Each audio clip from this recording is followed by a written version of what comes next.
فليس له اليوم هاهنا حميم ولا طعام إلا من غسلين لا يأكله إلا الخاطئون۔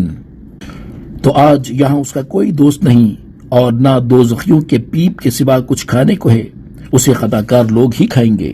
فلا اقسم بما تبصرون وما لا تبصرون، تو مجھے ان چیزوں کی قسم ہے جنہیں تم دیکھتے ہو اور ان چیزوں کی جنہیں تم نہیں دیکھتے۔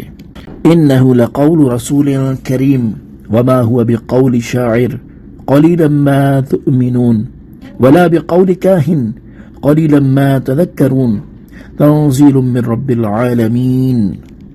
بے شک یہ قرآن ضرور ایک معزز رسول سے باتیں ہیں اور وہ کسی شاعر کی بات نہیں ہے، تم بہت کم یقین رکھتے ہو، اور نہ کسی کاہن کی بات ہے، تم بہت کم نصیحت مانتے ہو۔ یہ قرآن سارے جہانوں کے رب کی طرف سے اتارا ہوا ہے۔